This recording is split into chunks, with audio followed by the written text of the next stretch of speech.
Permit করে না, তখন তাদের সাধারণ লাইন দিয়ে আসতে হয়। এবং সাধারণ লাইন দিয়ে আসতে গিয়ে আরেকটু বিপত্তি বাধে, কারো কারো ফিঙ্গারপ্রিন্ট মেলানোর সময় ফিঙ্গারপ্রিন্টের মেশিনের সমস্যা হোক, অন্য যে কোনো কারণে হোক, সেখানে বেশ কিছুটা দেরি হয়ে যায় ইমিগ্রেশন লাইনে।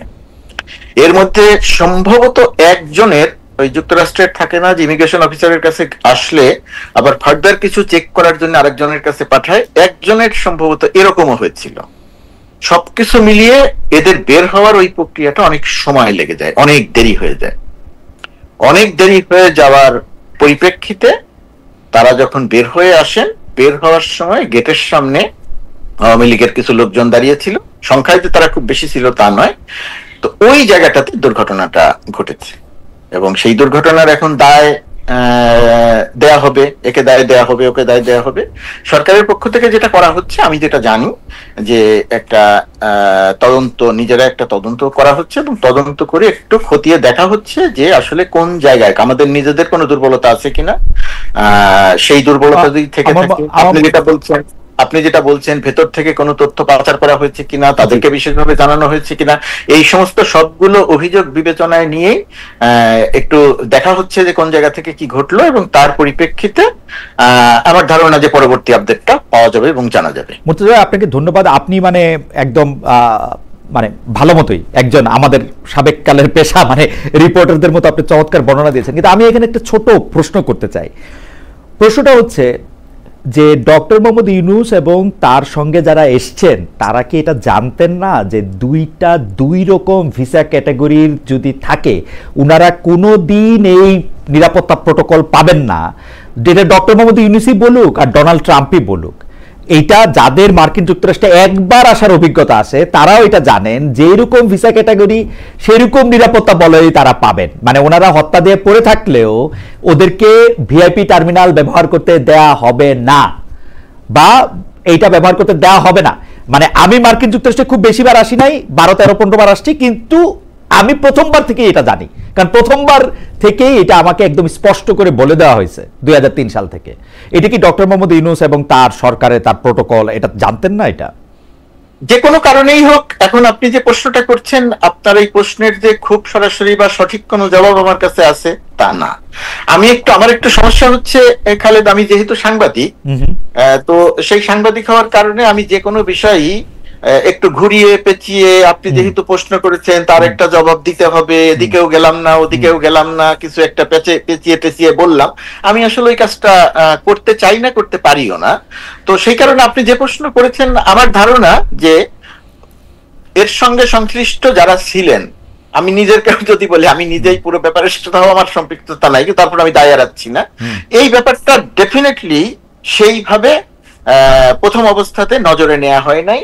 এর একটা কারণ হয়তো হতে পারে, যেহেতু পলিটিশিয়ানরা একেবারে শেষ দিকে এসে সফরে যুক্ত হয়েছেন, যুক্ত হওয়ার কারণে হয়তো এই বিষয়টি ওইভাবে খতিয়ে দেখা হয় নাই, বিবেচনায় নেওয়া হয় নাই। যদি বিবেচনায় নেওয়া হতো তাহলে হয়তো প্রথম থেকেই জানা থাকতো, প্রথম থেকেই যদি জানা থাকতো তাহলে হয়তো বিষয়গুলো এরকম নাও হতে পারতো। নিশ্চয়ই আপনি তো প্রশ্ন করেছেন এবং মানুষ যে সমালোচনা করছেন, এটা তো একটা যুক্তি আছে। আমি অবশ্য বিএনপির অ্যাঙ্গেল থেকে আপনাকে একটু প্রশ্নটা করতে চাই, কিন্তু আমি আগে দিবু ভাইকে শুনে আসি যে যারা পরে এসে যুক্ত হয়েছে তাদের মধ্যে তাসনিম যারা ছিলেন, কিন্তু মির্জা ফখরুল ইসলাম আলমগীর এবং জনাব আখতার হোসেন আগে থেকেই যুক্ত ছিলেন, এবং সমালোচনার মুখে আমি অনেক সমালোচনা করেছিলাম, বিএনপি থেকে 2 জন কেন, ওরা একজন কেন। পরে দেখলাম যে আবার আমাদের এই সরকার খুব কথা শুনে তারা আবার সবাই থেকে 2 জন করে নিয়েছেন। এক অদ্ভুত। আমরা এইটা নিয়ে আপনার সাথে কথা বলবো। আমি একটু দীপু ভাইয়ের মতামত একটু শুনে আসি যে দীপু ভাই, এইবার কিন্তু আওয়ামী লীগের হয়েছে কি, যারা বিদেশে আওয়ামী লীগ থাকে তারা অনেক মজা পাইছে। মজাটা পাইছে হচ্ছে লন্ডনে মাহফুজ সাহেবকে আক্রমণ করে, নিউ ইয়র্কে মাহফুজ সাহেবের প্রতি এক ধরনের এটা করে, এবং এইবার এটা প্রায় ঘোষণা দিয়েও এটা করছে। এটা আমি একরকম ভাবে যেরকম বলতে পারি যে মজা পাইছে। অন্যদিকে আওয়ামী লীগের তো আসলে কিছু করার নাই। দেশে আপনি তার রাজনীতি করতে দিবেন না, তার নামে মামলা দিবেন, সে বাইরে হলে আপনি এটা করবেন, সে তো যেখানে যখন পারবে এরকমই করবে মনে হয় আর কি। কিন্তু এই যে গতকাল ঘটনাটা ঘটছে, এইটার ক্ষেত্রে যেখানে আমরা সবাই লজ্জা পাইছি, আমাদের সবার মাথা হেট হয়েছে, এবং আওয়ামী লীগের লোকজনও কিন্তু খুব গর্ব করে বলতেছে এরকম, কেউ কেউ হয়তো নিশ্চয়ই বলতেছে। এইটারে আপনি আসলে কি হয় দেখেন, এটা কনসুলেটের ব্যর্থতা। এনসিপি আবার এক কাঠি বাড়া, কনসুলেটের সব লোককে বাদ দিয়ে দিতে হবে, কনসুলেটের একটা লোককেও রাখা যাবে না। ওদের কোনো লোক যায় না, ওকে রিসিভ করতে, মানে আর কনসুলেটের সব লোককে বাদ দিয়ে দিতে হবে, কনসুলেট থেকে হচ্ছে মানে ইয়া করছে, মানে এনসিপি একটা, মানে আমি এনসিপির পজিশন বুঝিই না আসলে। দীপু ভাই যদি একটু বলতেন। আচ্ছা, আমি বলার আগে আমি একটু ডিফেন্ড করি এই যুক্তিতে, যে যেই প্রতিবাদের ভাষাটা তাহলে কি হবে? বিরোধী দলের এই ধরনের প্রতিবাদের ভাষা কি আমরা অতীতে দেখি নাই? গত 15 বছরে আওয়ামী লীগের মানে স্বয়ং যে প্রধান এবং প্রাইম মিনিস্টার শেখ হাসিনা, মানে তার বহরকে ঘিরে বা মন্ত্রীদেরকে ঘিরে এরকম অসংখ্যবার কিন্তু ঘটনা ঘটছে। বিষয়টা হলো যে আক্রমণ করা হয়েছে কিনা, কোনো অস্ত্র নিয়ে আক্রমণ করা হয়েছে কিনা, সেটা তো হয়নি। এই ডিম ছোড়া, মানে জুতা ছোড়া, এগুলি তো অহরহ পশ্চিমা বিশ্বে। এইটুক পর্যন্ত আমার ধারণা যে এটাকে আর সন্ত্রাসী ঘটনা মনে করা হয় না, এটাকে তারা মনে করে একটা ক্ষোভ, বিক্ষোভের একটা প্রকাশ হিসেবে দেখে।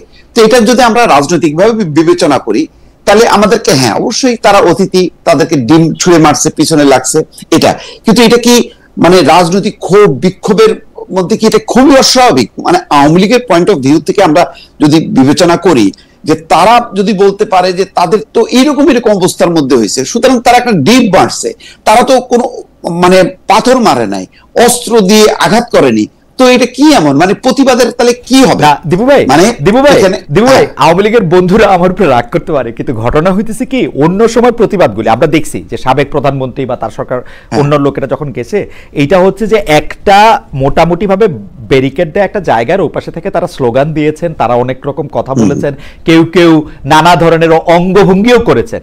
কিন্তু এইখানে হয়েছে কি, যখন মির্জা ফখরুল ইসলাম আলমগীর, জনাব আক্তার হোসেন, তাসনিম যারা, তারা যখন বাইরে ছিলেন, তারা কিন্তু একদম গায়ে গা লাগোয়া ছিলেন, তারা এতটুকু কাছাকাছি ছিলেন, এবং তারা খুবই আক্রমণাত্মক, আমি বলবো কিছুটা অশালীন ভাষায়, কিছুটা না মানে অশালীন ভাষায় তারা গালাগালি করতেছিলেন। এইটা হইছে আর কি, এইটা আমার কাছে মনে হয়েছে যে, কিন্তু আমি খালেদ, আমি যেই ভাষাগুলি শুনছি তার মধ্যে কিন্তু একজন বলছে যে এই আপারে দিস না, ওই আক্তারকে দে, রাজাকারে দে। হ্যাঁ, এখানেও কিন্তু তাদের মধ্যে কেউ সেন্সিবল লোক ছিল, যাতে তাসনিম যারা যেহেতু নারী, তার যাতে সম্মান সম্ভ্রমটা রক্ষা হয়। মির্জা ফখরুল ইসলাম আলমগীরকে খেয়াল করেন, উনার এত কাছে, উনারা পারলে কিন্তু ধাক্কা দিলেও কিন্তু বাগে ছিল। মোট কথা আওয়ামী লীগের এই বিক্ষুব্ধ নেতা কর্মীদের বাগের মধ্যে থাকার পরে তারা যেইটুক করেছে, এর থেকেও কিন্তু বেশি হইতে পারতো, কারণ কোনো বাধা ছিল না। তাহলে এটাকেও আমাদের মাথায় রাখতে হবে যে রাজনৈতিক বিষয়টা তো, যারা গেছে তারা হয়তো রাষ্ট্রের অতিথি, কিন্তু তারা তো রাজনৈতিক ব্যক্তি, আর যারা বিক্ষোভ করছে তারাও কিন্তু রাজনৈতিক ব্যক্তি। আমি এটাকে সমর্থন করছি না, কিন্তু এটাকে কি একেবারে খুবই অস্বাভাবিক? মানে এরকম দৃশ্য কি পৃথিবীতে ঘটে না? মানে অন্যান্য আমরা মানে পশ্চিমা দেশগুলোতে আমরা তো এরকম অহরহ দেখি, ধস্তাধস্তি, মারামারি, পার্লামেন্টের ভেতরে হচ্ছে মানে দুই দলের মধ্যে। তো আমরা এটাকে এত মানে সিরিয়াস নিচ্ছি কেন? এত সিরিয়াস না নিলেও তো পারি, কিন্তু আমরা চাই যে হ্যাঁ, যেই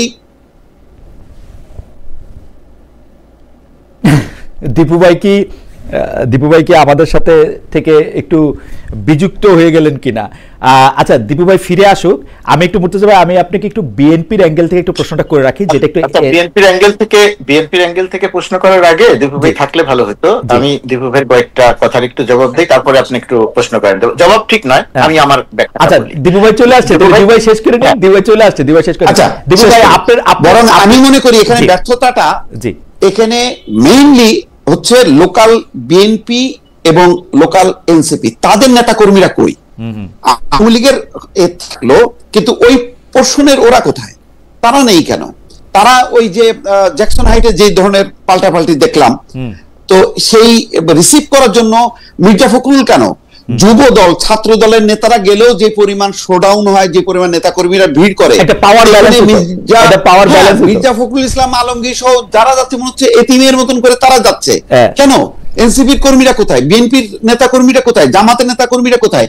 জামাতের নেতাকে তো মনে হয় দেখলাম না, উনি কি প্রোটোকল পাইছে কিনা আমি ঠিক জানি না, কারণ আমি দীপু ভাই তাহলে একটু আপনাকে আবার ফিরে আসি। কিন্তু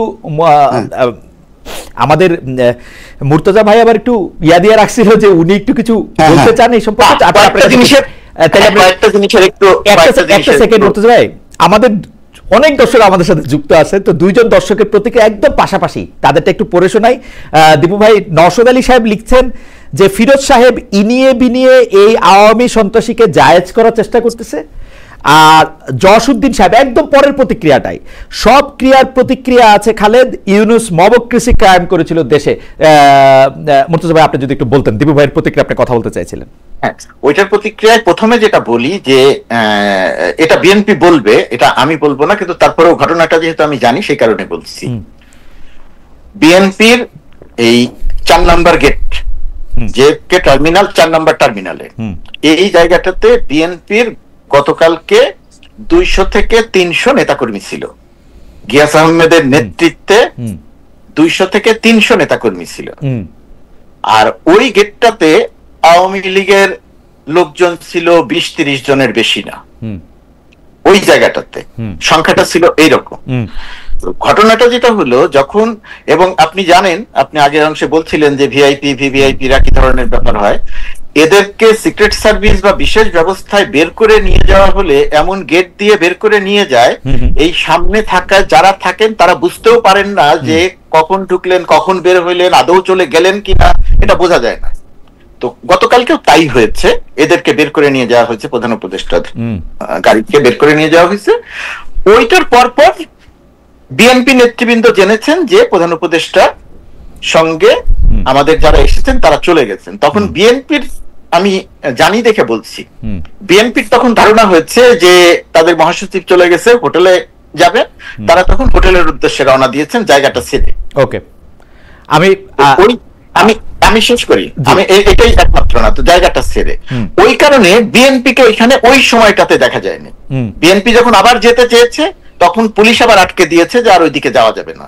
তো এইটা হচ্ছে বিএনপির কথা। আর এনসিপির যেটা ছিল, যে এনসিপির তো মূলত তরুণ ছাত্ররা, এখানে বিভিন্ন বিশ্ববিদ্যালয়ে পড়াশোনা করা, ওদের বড় একটা অংশ ওরা মনে করেছে বা ওদের ধারণা ছিল যে এয়ারপোর্টে গিয়ে লাভ নাই, কারণ এয়ারপোর্ট তো বিশেষ ব্যবস্থায় বের হয়ে চলে আসবে, ওইখানে তো আমরা কাউকে পাবো না, দেখবো না, যে কারণে ওরা ছিল হোটেলের সামনে, ওরা এয়ারপোর্টে যায় নাই। এই জায়গাটাতে একটা ভুল বোঝাবুঝির ব্যাপার হয়েছে। আর দীপুবের আরেকটা কথা যেটা বলা দরকার, যে প্রতিবাদ, বিক্ষোভ, ডিম ছোড়া, এটা তো পশ্চিমা বিশ্বে, উত্তর আমেরিকা, এই জায়গাটা তো খুব বড় অপরাধ হিসেবে দেখা হয় না, এটা ঠিক আছে, এটার একটা অংশ। আর একটা হলো গালিগালাজ। দিবু ভাই যে একটা দুইটা ভালো শব্দের কথা বলেছে, একটা দুইটাই ভালো শব্দ, আর এর মধ্যে যদি আপনার 5 মিনিট থাকে, 5 মিনিটের মধ্যে 4 মিনিট 59 সেকেন্ড হচ্ছে গালাগালি, এবং সেই গালাগালিটা আমি আপনার ভাষায় প্রকাশ করতে পারবো না, এই ধরনের গালাগালি।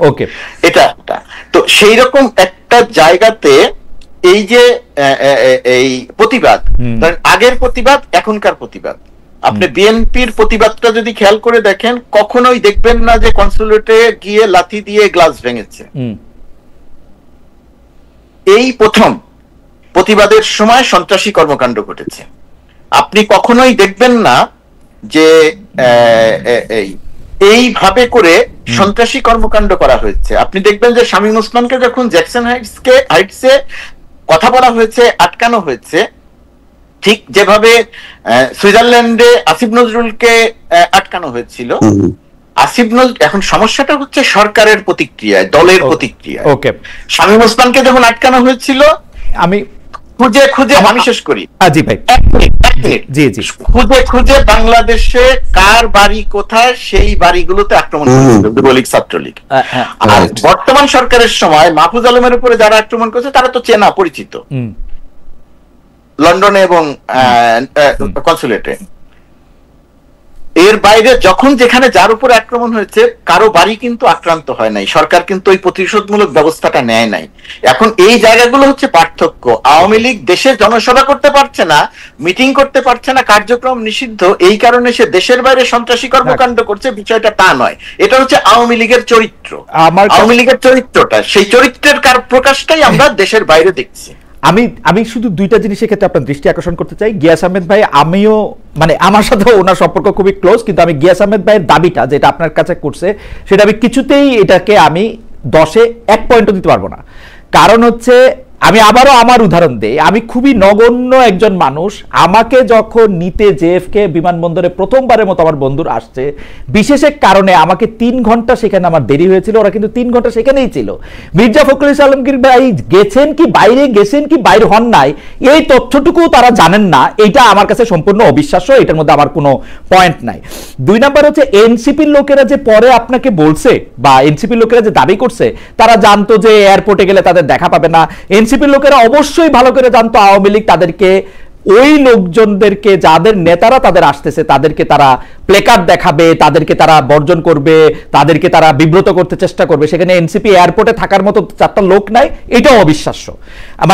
মানে হয়তো লোক নাই কিন্তু ঘটনা এটা না, মানে এটা হচ্ছে যে আমার 2 পয়সা আমি দিয়ে রাখলাম। আমি একটু দীপু ভাইয়ের কাছে যেতে চাই যে দীপু ভাই, আপনি তাসনিম জারাকে আক্রমণ করা হয় না আপনি বলতেছেন, কিন্তু ঘটনা হচ্ছে তাসনিম জারাকে আসলে ভার্বালি প্রচুর পরিমাণ আক্রমণ করা হয়েছে। আমার এক বন্ধু আমাকে বলতেছেন যে তাকে আসলে একটি ডিমও মারা হয়েছিল, তিনি শেষ মুহূর্তে কোনোভাবে ডাক করে বেঁচে যান এবং যে ভাষায় তাকে গালাগালি করা হয়েছে সেরকম আর কখনো ঘটে নাই। মুর্তজা ভাই বললেন যে কনসুলেট আক্রমণ করার মতো ঘটনা কখনো ঘটে নাই। আপনার মন্তব্য একটু শুনতে চাই। শুধু একটি লেজ জোড়া দিয়ে জামাতে ইসলামীর নেতা তাহের ভাই যে বেরিয়ে আসলেন, তিনি আসলে কোন পথে বেরোলেন? তিনি কি ডক্টর ইউনূসের সাথে বেরিয়েছিলেন, আগে বেরিয়েছেন, পরে বেরিয়েছেন? তার ক্ষেত্রে কি হয়েছিল আমাদের কি জানা আছে? এই লেজটা আবার আমরা গোলাম মুর্তজা ভাইয়ের কাছে জি আমি এইটা বলি, জামাতে ইসলামীর নেতাও এই দলের সঙ্গেই ছিলেন। এই দলের সঙ্গে মির্জা ফখরুল ইসলাম আলমগীর ছিলেন, তারেক রহমানের পররাষ্ট্র বিষয়ক উপদেষ্টা ছিলেন, আক্তার ছিলেন, যারা ছিলেন এবং প্রেস উইং এর 2 জন ছিলেন। জি, আমি প্রেস উইং এর 2 জনকে দেখতে পেয়েছি। তাহের ভাইকে আমি এক ঝলক দেখেছি, তারপরে তাহের ভাই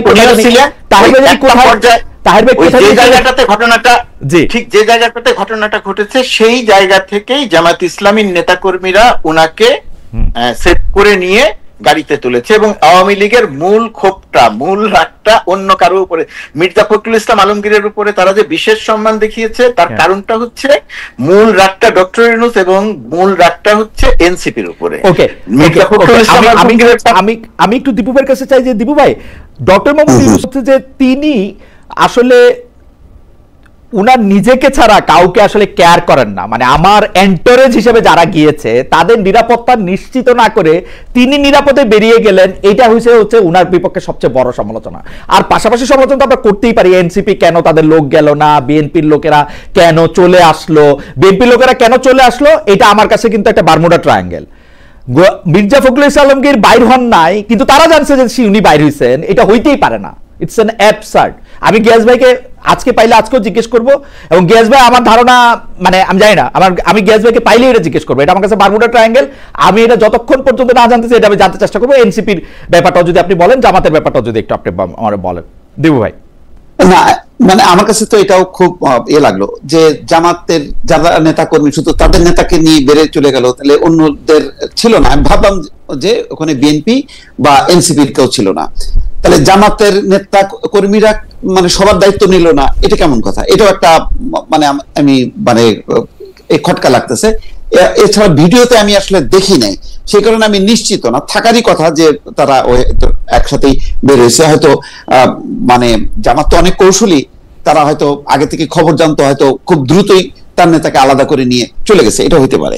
তবে আমি আবারও বলি যে যারাকে উদ্দেশ্য করে গালিগালাজ করা, তাকে ওই যে আবার কেউ আবার তার মধ্যে সেন্সিবল কেউ বলছে যে আপাতকে মারিস না, একে মার, ওই আক্তারকে মার, রাজাকারের বাচ্চাকে মার, এইগুলো আমি মানে আওয়ামী লীগ মানে বাংলাদেশের যে বিবদমান কালচার এই রাজনৈতিক দলগুলোর এবং রেশারেশি এবং এমন একটা মানে পট পরিবর্তনের পর মানে খুব মানে আমি খুব আশা করব না যে খুব মানে সুশৃঙ্খল ভাবে প্লাকার্ড দেখায় প্রতিবাদ করবে, গান গেয়ে গেয়ে প্রতিবাদের ওখানে ভাষা প্রয়োগ করবে, এটা তো আশা করা যায় না। আমি কিন্তু সাপোর্ট করছি না পুরো কার্যক্রমটা, এটা না হলে ভালো হতো, সবচেয়ে ভালো হতো মানে আওয়ামী লীগ বিএনপি সবাই মিলে ওখানে উপস্থিত থাকতো, করতালি দিয়ে আসতো এবং বলতো যে বাংলাদেশের পক্ষে যাতে জাতিসংঘে এই যে আমাদের অগ্রগতি, এই যে সংস্কার, সামনে যে নির্বাচন হবে সেটার জন্য যদি সবাই মিলে ফুলের মালা দিয়ে যদি তাদেরকে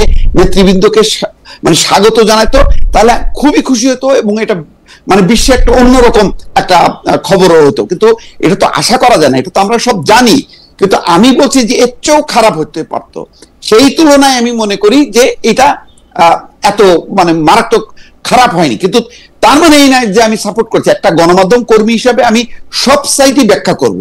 মানে এখানে তো ধরেন মানে আওয়ামী লীগ সাইটে কেউ ব্যাখ্যা দেওয়ার কেউ নেই। আমি সেই কারণে মানে স্বপ্রণোদিত ওই রাষ্ট্র নিযুক্ত মানে উকিল হিসাবে আমি কথা বলতেছি আর কি, যে আওয়ামী লীগকে ডিফেন্ড করতেছে অনেকটা বলতে গেলে।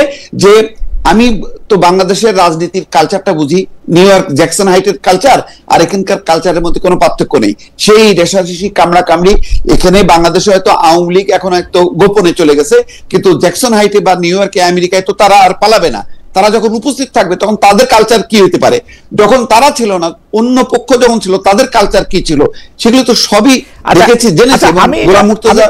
আমি এটা একটু অন্যভাবে প্রশ্ন করে দিব ভাই, আপনার কাছে কি মনে হয় যে ধরা যাক আওয়ামী লীগের মানে এক অদ্ভুত, আবার সরকারের ব্যাখ্যা আমি বুঝি না। সরকার একসময় বলে যে সরকারের ব্যাখ্যা হচ্ছে আওয়ামী লীগের কার্যক্রম নিষিদ্ধ করা হয়েছে। এখন কার্যক্রম নিষিদ্ধের সাথে দল নিষিদ্ধের পার্থক্যটা কতখানি সেটা আমি ঠিক বুঝতে পারি না।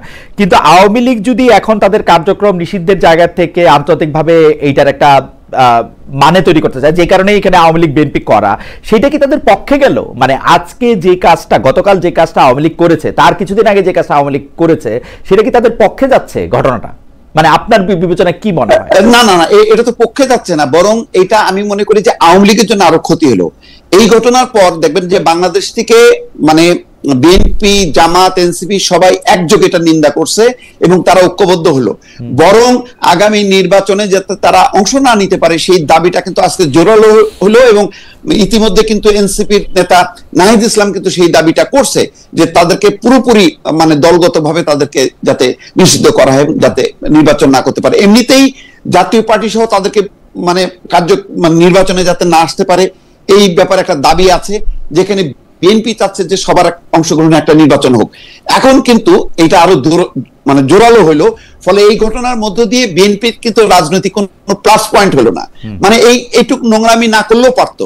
তারা মানে একটা সুশৃঙ্খল ভাবে যদি প্রতিবাদ করতো তাহলে বরং বলতো যে না এইটুক তো তাদের গ্রহণযোগ্যতা আছে যে তারা প্রতিবাদ করছে, বরং এইটা করে তারা নিজের পায়ে কুড়াল মারলো।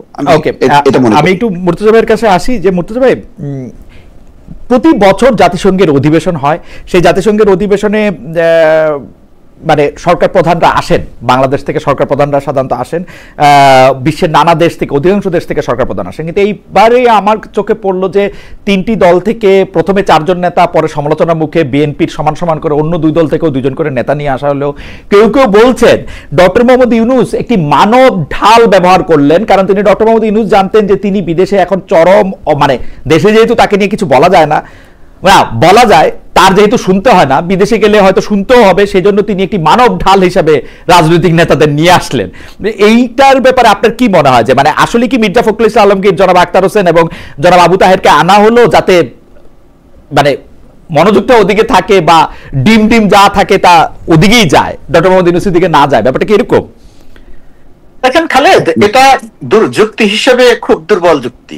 যারা এই যুক্তিটা দিচ্ছেন আমি তাদের যুক্তিকে খুবই দুর্বল যুক্তি মনে করছি এবং এর কোনো বাস্তব ভিত্তি নাই। তার কারণ হচ্ছে ডক্টর ইউনূস বা তার সফরসঙ্গীদের নিরাপত্তা দেওয়ার ব্যবস্থা বেসামরিক কেউ করে না।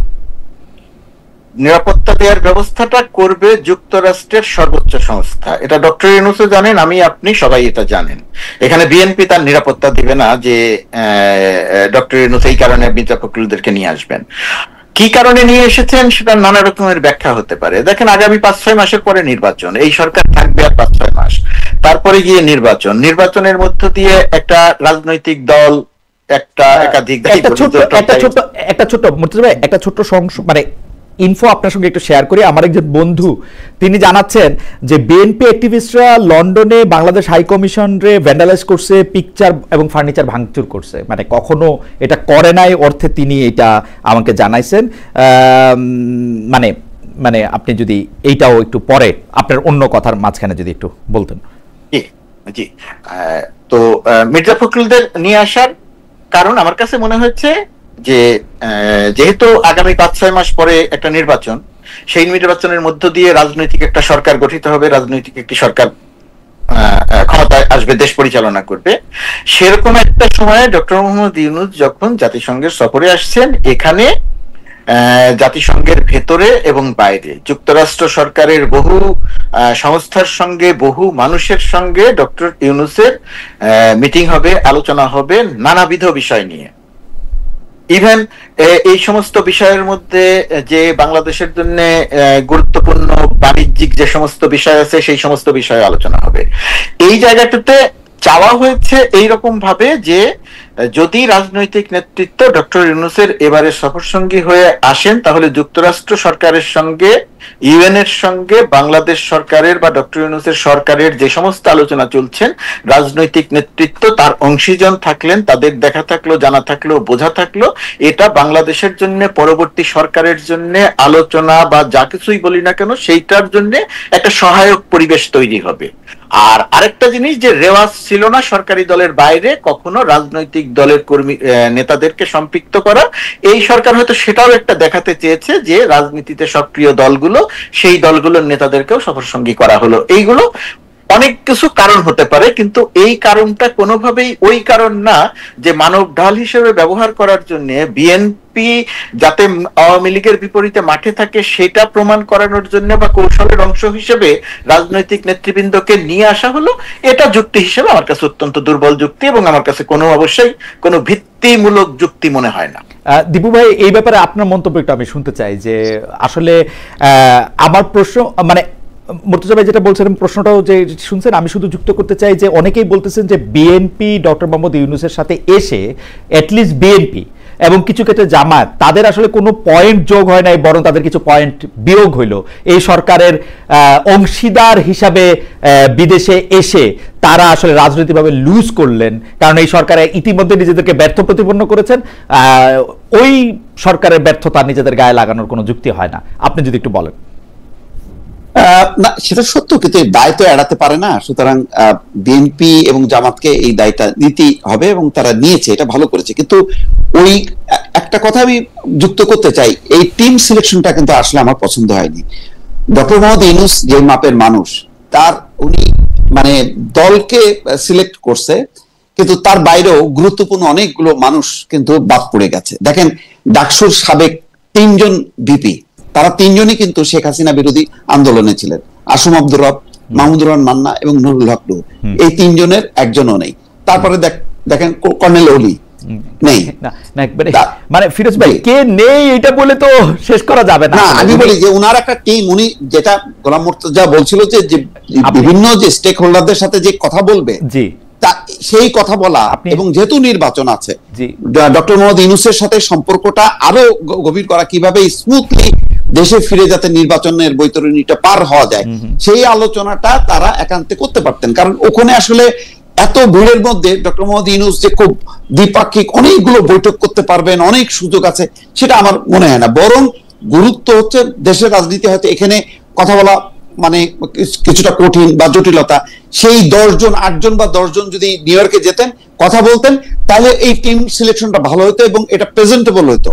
এখন আপনি এনসিপি কে বিবেচনা করলেন, তাহলে ওই যে এবি পার্টি মুজিবুর রহমান মঞ্জু নাই কেন, গণ অধিকার পরিষদ নেই, এই প্রশ্নগুলি আমি বললাম আজকে, এই প্রশ্নগুলি কিন্তু উঠবে। এই সিলেকশনের ক্ষেত্রেও আমার মনে হয় যে আরেকটু ম্যাচুরিটি পরিচয় দিলে ভালো হতো। এই আলোচনাটা দরকার ছিল সামনে। এনসিপি হচ্ছে ডক্টর মোহাম্মদ ইউনূসের কৃতজ্ঞতার বহিঃপ্রকাশ। উনারা এনসিপিরা ডক্টর মোহাম্মদ ইউনূসকে বসাইছে, এনসিপি বিপ্লবের দল, এনসিপি থাকবেই। জামায়াত এবং বিএনপি দুইটা বড় দল হিসেবে ছিল। মানে ডক্টর মোহাম্মদ ইউনূসের পলিটিশিয়ান সিলেকশন হচ্ছে এনসিপি এন্ড আদার টু। আমি মনে করি যে উনি যেহেতু ব্যক্তি, উনার উচিত ছিল যে এখানে রাজনৈতিক প্রজ্ঞাটাকে সামনে আনা। এখানে মানে দলের চেয়ে ব্যক্তি গুরুত্বটা দিলে ভালো হতো, এটা আমার বিবেচনা। এটা অন্যরা হয়তো বিবেচনা নাও করতে পারে। আর এনসিপি তো অবশ্যই তাদের একটা প্রতিনিধি 1 জন বা 2 জন থাকলো, 5 জনও থাকলো, কিন্তু এটাও মাথায় রাখা দরকার যে সময় মানে এই বিপ্লবটা সংগঠিত হয়েছে বা গণঅভ্যুত্থান সংগঠিত হয়েছে, তখন কিন্তু এটা এনসিপি না, তখন কিন্তু বৈষম্য বিরোধী ছাত্র আন্দোলন প্রতিনিধি তারা। সুতরাং ওই চরিত্র আর এই চরিত্র কিন্তু এক করা যাবে না। এখন এই দলটা যদি এতই গুরুত্ব হইতো, তাহলে নিবন্ধনটা দেরি হচ্ছে কেন? নিবন্ধন তো পেয়ে যেত। আজকে দেখলাম শাপলাও তাদেরকে দেয়নি। মানে কথা বললে অনেক রকম কথা বলা যায়, আমি এই বিতর্কে যেতে চাই না, বিতর্ক হলো যে ডক্টর মোহাম্মদ ইউনূসের সাথে একটা খুবই প্রতিনিধিত্বশীল মানে শেখ হাসিনার বিরোধী আন্দোলনে যারা খুব সক্রিয় ছিল, পরিচিত মুখগুলো ছিল, সেই মুখগুলো যদি থাকতো তাহলে সবার জন্য ভালো লাগতো, আমার জন্য ভালো লাগতো। এটা আমার ব্যক্তিগত মানে একটা আকাঙ্ক্ষা বা বহিঃপ্রকাশ। মনে হয় এর জন্য রাজনৈতিক সংকট নিরসনে, যেহেতু এখনো নির্বাচন, দেখেন নির্বাচন হবে কিন্তু বহু মানুষ কিন্তু মনে করে যে ফেব্রুয়ারিতে নির্বাচন হবে না। এই অনিশ্চয়তার দেয়ালগুলি কারণ হচ্ছে যে এই অনিশ্চয়তাটা আপনি বলেন বলে, মানে আমি কথার কথা বলতেছি, মানে আমরা সবাই মিলে এই অনিশ্চয়তার কথা বলি বলেই মনে মানুষের মনে অনিশ্চয়তা। আমি তো কোনো অনিশ্চয়তা দেখি না, আমি দেখি ফেব্রুয়ারিতে ইলেকশন হবে। আপনি অনিশ্চয়তা কই দেখেন? সরকার তো নির্বাচনের ট্রেনে লাইনে, আমি তো দেখি না, কিন্তু এই নেতারাই তো বলছেন। কালকে যে নাসিরউদ্দিন পাটোয়ারি ওই যে নির্বাচন কমিশন ভবনের সামনে নাসিরউদ্দিন পাটোয়ারি সহ কিছু নেতা নেত্রী আছেন যারা মনে করেন যে নির্বাচনটা হবে না, কিন্তু তারা এটা কেন মনে করেন? তাদের প্ল্যাটফর্ম থেকে যখন বলে তখন কিন্তু মানুষ কিন্তু ধাক্কা খায় যে হবে তো, এই আলোচনাটা কিন্তু আছে। কারণ তারা সেটা বলতে চান যে নির্বাচনটা কেমনে হবে তারা এটা দেখে নেবেন, এটা একটা আলাদা কথা। যাই হোক দীপু ভাই, আমি জানি পিয়ার না হলে নির্বাচন হবে না, এই কথা কি জামাত বলেনি? জামায়াত আবার একটু ফাঁক রাখছে, ওটা হলো উচ্চ কক্ষ নিম্ন কক্ষ আমরা আলোচনা করে ঠিক করে নিব, সেটাও বলে আর কি, মানে যাই না আমি। যাই হোক, এটা ওনাদের সাথে কথা বললে এটা বোঝা যাবে। তবে মুর্তজা ভাই, আজকে আপনাকে আমার বন্ধুরা অনেক বেশি দেখতেছেন। এখানে আমার একজন সিনিয়র বন্ধু যিনি আমেরিকাতে থাকেন, তিনি বলতেছেন যে 60-70 জনের মতো জামাতে ইসলামীর সমর্থকরা গিয়ে ফুলেল শুভেচ্ছা দিয়ে জনাব আবু তাহেরকে সেখানে রিসিভ করেছেন এবং তাকে নিয়ে আসলে খুব মানে খুব আনন্দ করতে করতে তারা সেখান থেকে চলে গিয়েছেন। একই জায়গায় থাকা বিএনপির, মানে ওনারা আরেকটা প্ল্যাটফর্মে ছিলেন, তারা এখানে এসে পৌঁছতে পারেন না এবং তারা ভুল খবর পেয়েছিলেন। এটা খুবই ইন্টারেস্টিং, মানে বিএনপির এরা ভুল খবর পায়, জামায়াত কেন ঠিক খবর পায়, এইটা একটু আমার কাছে একটু ইন্টারেস্টিং লাগে। তবে আমার এটা প্রশ্ন না, আমি এটা আপনাকে জানানোর জন্য একটু জানায় রাখলাম। আমি দর্শকদেরকে একটা প্রশ্ন করছিলাম যে জাতীয় নাগরিক পার্টি ও গণ অধিকার পরিষদ মিলে একটি দলে পরিণত হওয়ার আলোচনা চলছে, প্রিয় দর্শক এমন উদ্যোগ সমর্থন করেন কিনা? শতকরা 66% দর্শক এটি সমর্থন করছেন, শতকরা 34% এটি দর্শক সমর্থন করছেন না, 23,000 এটি ভোট দিয়েছেন।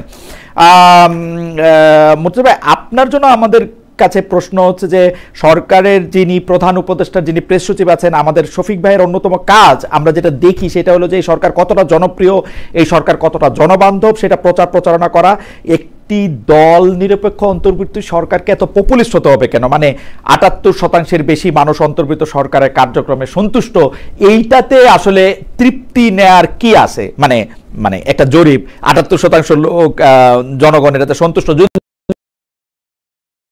না, আপনার মতামতটা আমরা শুনতে চাই যে 78% মানুষ এতে জড়িত। এই জরিপটা নিয়ে আমি এই জরিপটা খুব ভালো মতো যে দেখেছি, পর্যালোচনা করেছি তা না, এবং এই কারণে আমি এটা নিয়ে কথাও বলি নাই। আমি অন্য কাজ নিয়ে এত বেশি ব্যস্ত ছিলাম গত কিছুদিন। আর শফিকুল আলম প্রেস সচিব, তিনি এখন যুক্তরাষ্ট্রে আছেন, তিনি এখন নিউ ইয়র্কে আছেন। তো শফিক ভাই যা বলেছেন এবং আপনার যে প্রশ্ন, কোনো কিছু জানার থাকলে শফিক ভাইয়ের কাছ থেকে এটা জানতে পারলে, জানতে আমি বললাম যে এই পুরো জরিপটা আমি আমার অন্যান্য পুরো কাজ নিয়ে ওয়াশিংটন, নিউ ইয়র্ক সবকিছু মিলিয়ে অনেক বেশি ব্যস্ত থাকার কারণে আমি এটা ঠিকভাবে লক্ষ্য করতে পারি। আমি শুধু দীপু ভাইয়ের একটা জায়গাতে একটু কথা বলি। দীপু ভাই যে কথাটা বলছেন যে টিম সিলেকশন, অনেকের নাম বললেন, তারা সবাই আমাদের সম্মানিত শ্রদ্ধেয়, শুধু এই আন্দোলন নয়, বহু আন্দোলনে তাদের গুরুত্বপূর্ণ ভূমিকা আছে। কিন্তু এটা টিম বাড়ালে যে খুব বেশি কোনো কিছু হতো তা না। তখন আবার আরেক রকমের সমালোচনা হতো যে কেন এত বড় টিম, আরো 10 জন বৃদ্ধি করলে এত বড় টিম হতো। এটা আমার কাছে মনে হয় যে এটা খুব একটা গুরুত্বপূর্ণ বিষয় না, 1 নম্বর। আর 2 নম্বর হচ্ছে, আমি যদি আরেকটু সরাসরি বলি যে বাইলেটারাল আলোচনা করতে পারবে কি পারবে না, রাজনৈতিক আলোচনা করতে পারবে কি পারবে না, ডক্টর ইউনূসের যে সমস্ত